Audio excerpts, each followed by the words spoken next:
Après l'opération de déguerpissement menée aux abords du stade Aline Sitoé Diatta de Ziguinchor, les autorités administratives ont procédé à un reboisement afin de rendre les lieux plus accessibles, propres et accueillants.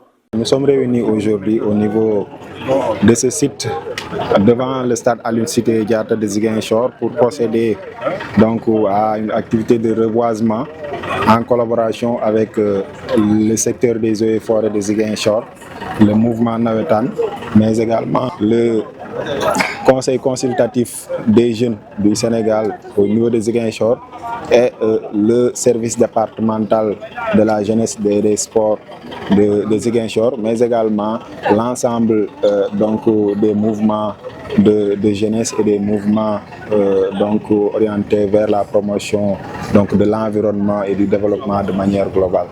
Donc cette activité fait suite à une opération de désencombrement que nous avons menée ici en début de semaine et cela dans le but véritablement d'améliorer sensiblement le cadre de vie à Ziguinchor, comme les autorités nous l'ont demandé, de faire de telle sorte que le cadre de vie soit amélioré.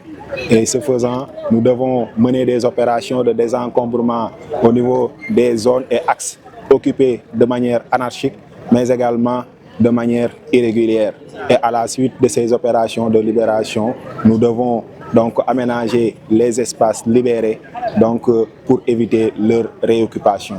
C'est pourquoi nous sommes venus ici aujourd'hui faire un reboisement en attendant de faire un plan d'aménagement beaucoup plus adapté au site. Le directeur du stade a salué cette initiative et a lancé un appel à la citoyenneté aux populations de la région, les invitant à la préservation de cet espace public.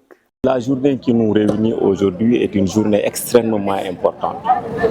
Il y a de cela une semaine, l'autorité administrative nous avait saisis pour nous informer qu'il y aura un déguerpissement devant le stade. Comme vous le savez, des camions qui ont duré ici plus de 20 ans. On a procédé aujourd'hui à un reboisement. Ce n'est que le début vraiment d'un long processus. Comme vous le savez, une infrastructure sportive, c'est un lieu privilégié pour des loisirs, pour la jeunesse, pour les organisations sportives.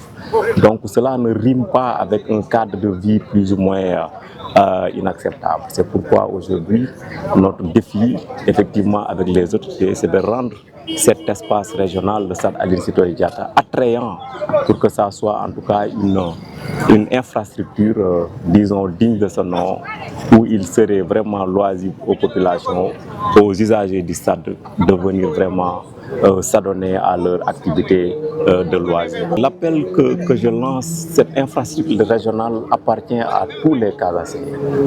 On a face en tout cas notre bijou à nous. Le stade, ce n'est pas seulement le terrain d'honneur que vous voyez là-bas, ce n'est pas seulement la pelouse. Le stade, c'est effectivement la cour que vous avez devant vous, mais c'est l'ensemble du périmètre. Aujourd'hui, force est moi de constater qu'on ne prend pas sincèrement en compte l'espace qui est devant le stade. Aujourd'hui, nous avons nos chers voisins qui ont tendance à déverser des ordures. Les organisations sportives, soit on jette des sachets plastiques, etc. Moi, je pense qu'il est temps aujourd'hui, puisque les autorités ont commencé maintenant à mettre vraiment leurs mains à la pâte, que les populations reprennent en concert véritablement le pas aujourd'hui qui vient d'être franchi. De son côté, la présidente du conseil consultatif de la jeunesse de Ziguinchor invite les jeunes à s'approprier de la préservation de cet espace largement fréquenté par les jeunes de la région. Les mouvements sportifs, les mouvements de jeunes et surtout les jeunes qui devaient en prendre en compte. Parce que c'est notre bijou, comme il a dit, c'est notre bijou et c'est notre espace de jeunes. C'est le seul espace qu'on a pour le moment, pour nos activités de jeunes, pour nos activités de vacances et surtout pour la Ligue. Donc c'est à nous de protéger le stade, de gérer et de... Au-delà de l'opération de déguerpissement, les autorités misent désormais sur la responsabilité collective pour maintenir durablement les lieux publics de la région dans un environnement propre et accessible.